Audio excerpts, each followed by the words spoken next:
사울의 집과 다윗의 집 사이에 전쟁이 오래매 다윗은 점점 강하여 가고 사울의 집은 점점 약하여 가니라. 다윗이 헤브론에서 아들들을 낳았으되 맏아들은 암논이라 이스라엘 여인 아히노암의 소생이요 둘째는 갈멜 사람 나발의 아내였던 아비가일의 소생이요 셋째는 압살롬이라 그술 왕 달메의 딸 마아가의 아들이요 넷째는 아도니아라 학깃의 아들이요 다섯째는 스바다라 아비달의 아들이요 여섯째는 이드르암이라 다윗의 아내 에글라의 소생이니 이들은 다윗이 헤브론에서 낳은 자들이더라. 사울의 집과 다윗의 집 사이에 전쟁이 있는 동안에 아브넬이 사울의 집에서 점점 권세를 잡으니라.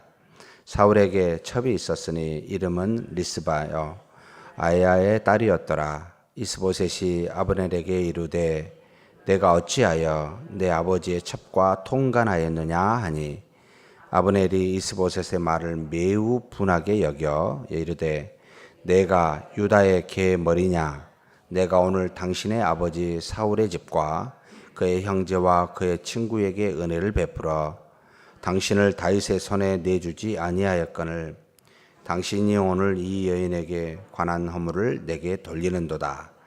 여호와께서 다윗에게 맹세하신 대로 내가 이루게 하지 아니하면 하나님이 아브넬에게 벌 위에 벌을 내리심이 마땅하니라. 그 맹세는 과라를 사울의 집에서 다윗에게 옮기사 그의 왕위를 단에서 브엘세바까지 이스라엘과 유다에 세우리라 하신 것이니라 하매 이스보셋이 아브넬을 두려워하여 감히 한마디도 대답하지 못하니라. 아브넬이 자기를 대신하여 전령들을 다윗에게 보내어 이르되 이 땅이 누구의 것이니이까 또 이르되 당신은 나와 더불어 언약을 맺사이다. 내 손이 당신을 도와 온 이스라엘이 당신에게 돌아가게 하리이다 하니 다윗이 이르되 좋다. 내가 너와 언약을 맺거니와 내가 내게 한 가지 일을 요구하노니 나를 보러 올 때에 우선 사울의 딸 미가를 데리고 오라. 그리하지 아니하면 내 얼굴을 보지 못하리라 하고 다윗이 사울의 아들 이스보셋에게 전령들을 보내어 이르되 내 처 미가를 내게로 돌리라. 그는 내가 전에 블레셋 사람의 포피 100개로 나와 정혼한 자니라 하니 이스보셋이 사람을 보내 그의 남편 라이스의 아들 발디엘에게서 그를 빼앗아 오매 그의 남편이 그와 함께 오되 울며 바후람까지 따라왔더니 아브넬이 그에게 돌아가라 하매 돌아가니라. 아브넬이 이스라엘 장로들에게 말하여 이르되 너희가 여러 번 다윗을 너희의 임금으로 세우기를 구하였으니 이제 그대로 하라. 여호와께서 이미 다윗에게 대하여 말씀하시기를 내가 내 종 다윗의 손으로 내 백성 이스라엘을 구원하여 블레셋 사람의 손과 모든 대적의 손에서 벗어나게 하리라 하셨음이니라 하고 아브넬이 또 베냐민 사람의 귀에 말하고 아브넬이 이스라엘과 베냐민의 온 집이 선하게 여기는 모든 것을 다윗의 귀에 말하려고 헤브론으로 가니라. 아브넬이 부하 20명과 더불어 헤브론에 이르러 다윗에게 나아가니 다윗이 아브넬과 그에 함께한 사람을 위하여 잔치를 배설하였더라. 아브넬이 다윗에게 말하여되 내가 일어나 가서 온 이스라엘 무리를 내 주 왕의 앞에 모아 더불어 언약을 맺게 하고 마음에 원하시는 대로 모든 것을 다스리게 하리이다 하니 이에 다윗이 아브넬을 보내매 그가 평안히 가니라. 다윗의 신복들과 요압이 적군을 치고 크게 노력한 물건을 가지고 돌아오니 아브넬은 이미 보냄을 받아 평안히 갔고 다윗과 함께 헤브론에 있지 아니한 때라. 요압과 함께한 모든 군사가 돌아오매 어떤 사람이 요압에게 말하여 이르되 내리 아들 아브넬이 왕에게 왔더니 왕이 보내매 그가 평안히 갔나이다 하니 요압이 왕에게 나와 이르되 어찌하심이니까 아브넬이 왕에게 나아왔거늘 어찌하여 그를 보내 잘 가게 하셨나이까. 왕도 아시려니와 내리 아들 아브넬이 온 것은 왕을 속임이라. 그가 왕이 출입하는 것을 알고 왕이 하시는 모든 것을 알려 함이니이다 하고, 이에 요압이 다윗에게서 나와 전령들을 보내 아브넬을 쫓아가게 하였더니 시라 우물가에서 그를 데리고 돌아왔으나 다윗은 알지 못하였더라. 아브넬이 헤브론으로 돌아오매 요압이 더불어 조용히 말하라는 듯이 그를 데리고 성문 안으로 들어가 거기서 배를 찔러 죽이니 이는 자기의 동생 아사엘의 피로 말미암음이더라. 그 후에 다윗이 듣고 이르되 넬의 아들 아브넬의 피에 대하여 나와 내 나라는 여호와 앞에 영원히 무죄하니 그 죄가 요압의 머리와 그의 아버지의 온 집으로 돌아갈지어다.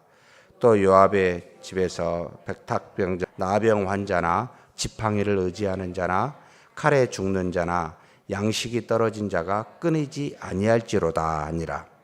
요압과 그의 동생 아비새가 아브넬을 죽인 것은 그가 기브온 전쟁에서 자기 동생 아사엘을 죽인 까닭이었더라.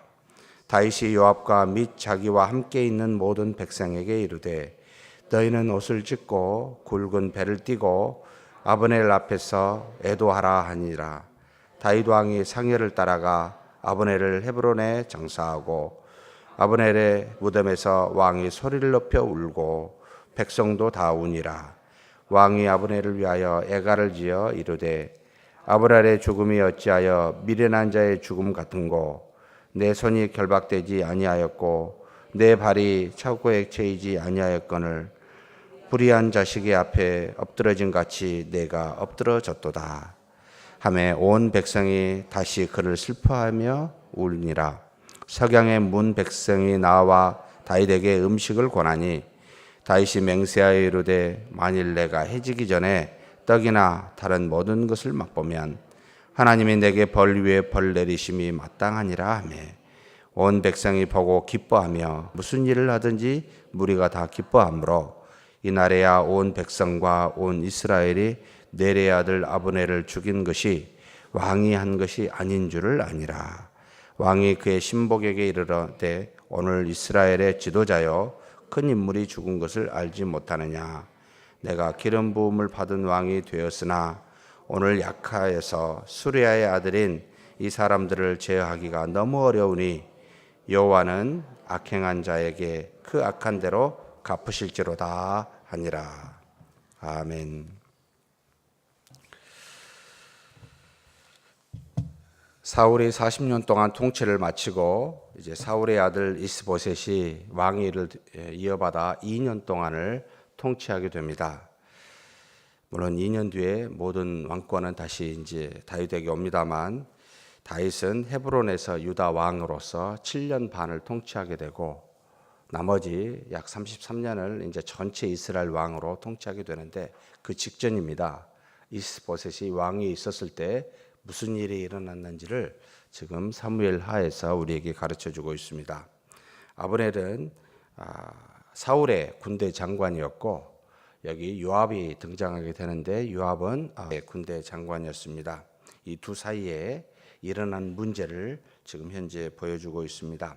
크게 보면 하나님께서 이 두 사람의 지극히 인간적인 두 왕 밑에 있는 군대 장관의 모습, 그러니까 하나님의 뜻을 따라 행하지 않고 인간적인 뜻을 따라 행하는 자에게 무슨 일이 일어날까라고 먼 역사가가 뒤에서 앞을 보면서 우리에게 기술하여 사무엘 하의 교훈을 3장에 주고 있습니다.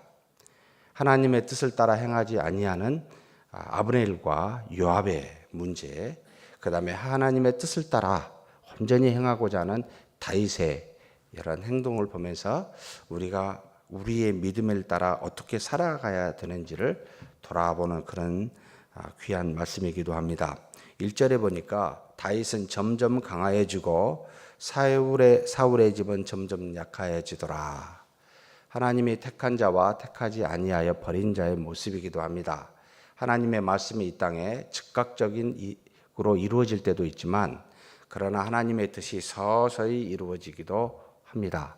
하나님께서 사울을 세운 즉시 그가 두 해도 되지 아니하여 하나님의 명령을 어겼을 때 후회하였던, 그래서 다윗에게 기름을 부었음에도 38년을 넘게 하나님께서 이 사울을 이스라엘의 왕으로 있게 하여 어찌 보면 하나님의 뜻을 서서히 금방 그 뜻을 이루는 것이 아니라 38년이라는 기간을 넘어 다시 그 왕위를 다윗에게 주는 이와 같은 역사, 여기 지금 우리가 읽은 1절에서도 동일하게 하나님께서 무슨 일을 하실 때는 사울의 집을 점점 약하게 그 뜻을 이루어 가시고 다윗은 하루아침에 확 세운 것이 아니라 점점 강하게 그렇게 해서 하나님의 뜻을 이루어 가시기도 하더라. 우리는 종종 하나님 앞에 기도할 때 그 일들이 단번에 이루어졌으면 좋겠다라고 생각한 경우가 많습니다만 그런 일은 거의 없습니다. 가만히 돌이켜보면 그 일을 이루기까지 하나님께서 굉장한 많은 일을 사전에 여러 환경 속에서 이루어가고 계심을 보게 됩니다. 그래서 우리는 처음부터 끝까지 여기에 계신 저와 여러분은 단 한 번도 하나님의 뜻에서 어긋날 수가 없습니다. 온 인류는 아무리 죄가 많다 할지라도 단 한 번도 하나님 밖에 있어 본 적이 없습니다. 하나님의 뜻 안에, 하나님의 손 안에 있음을 우리는 기억해야 됩니다. 그래서 무엇을 하든지 합력하여 전부가 다 선을 이루고 있어 우리는 그래서 다윗과 같이 하나님의 뜻이 어디 있는지를 수시로 물어야 됩니다. 왜냐하면 하나님의 뜻을 따라 행하면 점점 강하여져 가고 하나님의 뜻을 따라 행하지 아니하면 점점 약해져 가는 그런 문제가 있기 때문에 그렇습니다. 그래서 하나님의 뜻 안에 있으면은 현재 상황이 무엇이든지 간에 우리는 점점 강하여져 하나님의 뜻을 성취하게 됩니다. 지금 여기 헤브론에서 다윗에게 주신 6 아들을 이야기하고 있습니다. 먼저 하나님께서 그의 자녀를 많이 주어 하나님의 그 집이 하나님의 택한 자의 집이 점점 강하여져 감을 보게 됩니다. 아주 단순하게 6 아들 누구의 소생 누구라는 이름으로 그래서 6명의 아내와 6 아들을 헤브론 유다의 왕으로 있었을 때 주셨구나. 나머지는 이제 다윗이 이스라엘 전체의 왕으로 되었을 때 다윗성이라고 하는 예루살렘에 있었을 때 주게 됩니다. 그와 같이 이 택한 자의 집은 융성에 가고 그 다음에 사울의 집은 어떻게 됩니까? 이스보셋 혼자 남습니다. 곧 이스보셋도 죽게 됩니다만 점점 약해져 감을 보게 됩니다. 그런데 이 사울의 집에 아브넬이라는 군대 장관이 있습니다. 사람이 권력을 갖게 되면 하나님의 뜻을 따라 행하기보다는 권력에 묻혀 그의 속성에 따라 움직이는 모습을 우리가 이 아브넬을 통해서 보게 됩니다. 이 아브넬이 사울의 집에서 점점 권세를 잡으니라라고 말합니다. 이스보셋이 지극히 미약하여 이스라엘의 왕으로서 통치할 만한 자격이 되지 못하고 이제는 이 아브넬이라는 어찌 보면 사울의 사촌이고 이 이스보셋에게는 삼촌이기도 합니다만 이와 같은 이 아브넬이 힘이 군대 장관이어서 권력이 점점 강하여져서 모든 위험으로부터 위험이라고 하는 것은 이제는 유다를 중심으로 한 이 다윗의 군대와 싸울 때마다 이 이스보셋 이스라엘을 막고 보호해주는 힘을 갖고 있는 군대 장관 이 아브넬이 권세를 점점 갖게 되는데 어디까지 갖게 되는가 했더니 사악한 모습 사울의 그 첩을 바로 통관하는 일까지 이제 가게 됩니다. 이름이 리스바라는 첩인데 이 첩과 통관하는 일에 대해서 사울의 아들인 이스보셋이 지적을 합니다. 어찌하여 아버지의 첩과 통관하느냐 했더니 아브넬이 이스보셋의 말을 듣고 분하게 여기면서 대답합니다. 내가 유다의 계머리냐? 내가 오늘 당신의 아버지 사울의 집과 그의 형제와 그의 친구에게 은혜를 베풀어 당신을 다윗의 손에 내주지 아니하였거늘 당신이 오늘 이 여인에게 관한 허물을 내게 돌리는도다. 내가 너희 집에 한 게 얼마나 많냐? 이 정도 가지고 너가 그러면 되냐? 이런 뜻이지요. 한 일이 많으니까 힘이 있으니까 이 정도쯤은 내 목숨은 내 손에 달려서 지금까지 보함을 받았는데 이 정도 가지고 너가 나한테 허물을 삼아?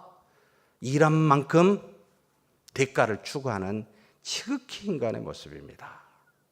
하나님을 바라보고 하나님을 믿고 하나님의 뜻을 따라 이게 옳을까 저게 옳을까 고민하며 행하는 모습이 아니라 내가 일한 만큼 너는 나를 대우해야 되지 않느냐라고 생각하여 인간적인 영향력을 가지고 무엇이든지 그와 같은 모습으로 지극히 세상적인 모습으로 이 아브넬은 생각하게 하며 그렇게 지금 이스보셋에게 요구합니다. 그러면서 그가 맹세합니다. 이스보셋 앞에서 무슨 맹세합니까? 이 나라를 사울의 집에서 다윗에게로 옮겨서 10절입니다. 그의 왕위를 단에서 브엘세바까지 이스라엘과 유다에 세우리라 하신 것, 이것이 이루어질 것이다. 안 하면 하나님이 이 나에게 벌 위에 벌을 내리실 것이다 라고 말하며, 참 대단하죠. 이스라엘의 나라를 이스보셋에서 다윗에게 넘겨주는 그 모든 것이 누구에게 있다? 내 손에 있다. 기가 막힙니다. 우리가 어떤 일을 행할 때마다 그 행함이 내가 하는 것이 아니라 하나님이 하신 것이요 하나님의 뜻에 달려 있음을 권력을 갖고 힘을 갖고 실제적으로 일하는 사람한테는 자기가 하는 것으로 착각하게 됩니다. 그래서 이스보셋한테 담대하게 이야기합니다. 이 나라는 하나님이 말씀하셨지만 내가 다윗에게 주겠다라고요.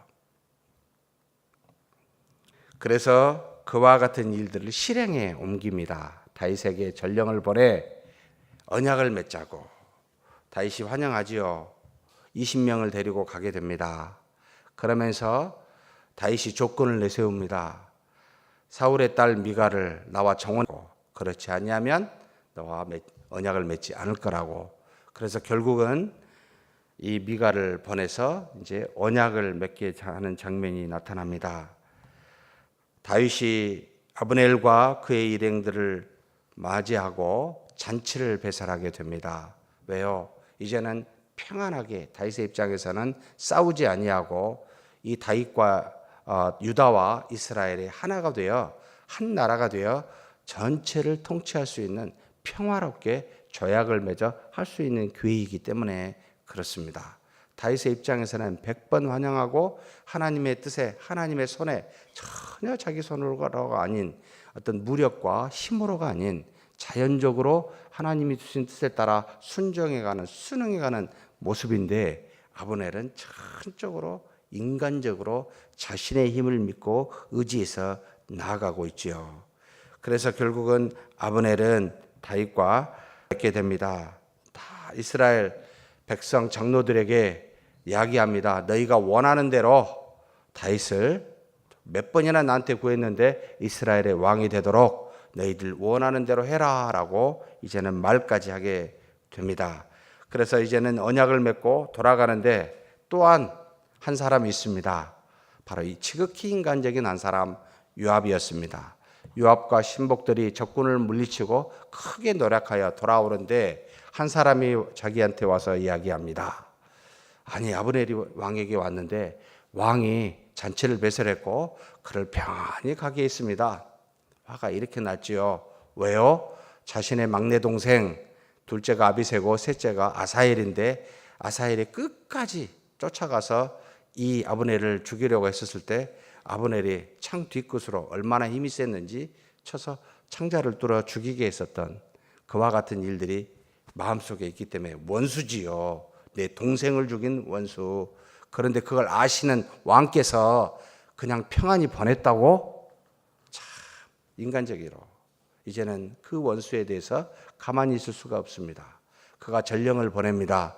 돌아가고 있는 아브넬의 일행을 다시 헤브론으로 부르게 됩니다. 조용히 말한 것처럼 불러서 성 안으로 혼자 데리고 들어가 칼로 배를 찔러 죽이게 됩니다. 인간적으로 이제는 그 복수를 행한 것이지요. 어떻게 됩니까? 다윗이 이것을 알고 하나님 앞에 기도합니다. 하나님, 이 피는 나와 내 나라와 영원히 상관없는 무죄한 피입니다 라고 말하면서 여러분 여기 29절에 이야기합니다. 그 죄가 요압의 머리와 그 아버지의 온 집으로 돌아갈지어다. 또 요압의 집에서 백탁병자나, 백탁병자는 요도에서 고름이나 피가 나는 그와 같은 병을 말합니다. 나병 환자, 지팡이를 의지하는 자, 칼에 죽는 자, 양식이 떨어진 자가 끊이지 아니할지로다. 하나님의 뜻을 따라 행하지 아니하고 인간의 뜻을 따라 무지한 피를 흘린 자에게 이와 같은 일들이 있을 거라고 다윗이 하나님 앞에 저주하며 예언하는 모습을 보게 됩니다. 사랑하는 성도 여러분, 우리가 무지한 자의 피를, 억울함의 피를 여러분 흘리지 않도록 조심해야 됩니다. 항상 믿음의 사람들에게 여러분 상처를 주는 일이 없도록 항상 조심해야 됩니다. 이와 같은 일은 하나님이 기뻐하시지 않을 뿐만 아니라 반드시 하나님께서는 이를 돌이키게 하십니다. 두 가지를 하나님이 가만히 계시지 않는데 우상을 숭배하는 것과, 저번에 우리가 에스겔서를 보면서도 봤습니다. 거기에서도 두 번째로 말씀한 게 있죠. 무지한 자의 피를 흘리는 것은 하나님이 가만히 계시지 않게 한다는 것.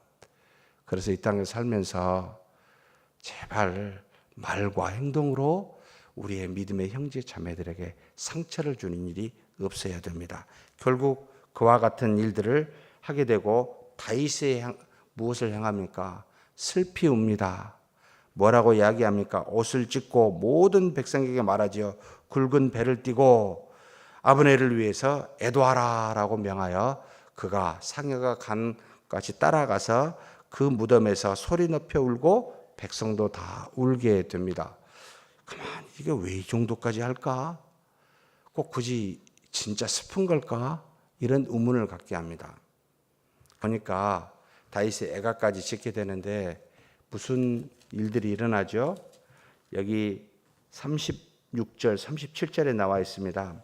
35절에 이 다윗이 아브넬을 위하여 슬피 애도할 때 백성들이 나와서 석양에 음식을 먹으십시오라고 권면할 때 거부합니다. 내가 해가 지기 전까지는 입에 대지도 않겠다라고 말하며 슬피 우는 모습을 백성들이, 온 백성이 보고 뭐 했다고요?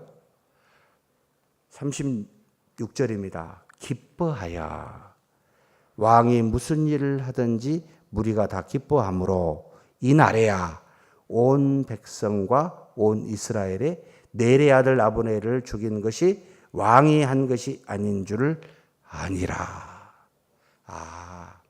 굉장히 지혜롭습니다. 다윗 왕이 본인이 하지 않음을 끝까지 아브넬을 위하여 애도하고 통곡하고 금식까지 하면서 그 애통해하는 모습을 온 백성이 보게 하므로 백성이 기뻐하고 안심하도록, 자기가 죽인 것이 아님을, 그래서 왕을 왕으로 이제는 대접하고 높일 수 있도록 하는 지혜가 숨어 있었습니다. 결국 이 다윗은 스스로 자신만을 위해서 생각한 게 아니고 이스라엘 백성 전체와 나라를 다스리기 위해서 이와 같은 통치적 의미를 가지고 행하였구나를 보게 됩니다. 우리는 항상 돌아보고 자신만 생각하지 마시고 우리 믿음의 사람들이 함께 기뻐할 수 있는 일들을 생각해야 됩니다. 이것이 믿음이 성숙한 자의 모습이다. 결국 온 백성이 이 다윗을 보고 죽이지 아니한 바른 사람이라는 것을 알게 되었더라.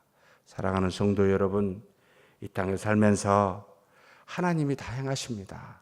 원수 갚는 일도 하나님이 행하시고, 기도하면 평안하게 이스라엘도 다윗에게 돌아올 수 있도록 인도하십니다. 자의적으로, 인위적으로 죽이고 인위적으로 갖다 바치려고 하지 않아도 하나님이 하십니다. 그렇게 맡기고 사는 저와 여러분이 되기를 주의 이름으로 축복합니다. 하나님 아버지 감사합니다. 연약하고 부족한 우리 하나님 앞에서 인간적으로 인위적으로 무슨 일이든지 행하지 않게 하여 주시옵소서. 오직 믿음을 따라 하나님이 우리와 동행하시며 하나님이 향하신 줄 알고 원수 갚는 것 다 하나님께 맡기며 모든 일을 하나님께 맡기며 그래서 믿음대로 기도하며 믿음대로 행하는 우리가 되게 하여 주시되 자신만을 바라보거나 뜻을 따라 행하지 아니하고 많은 주변의 사람들을 바라보고 행하게 하시되 무죄한 자의 피를 흘리지 않는 우리가 되게 하여 주시옵소서.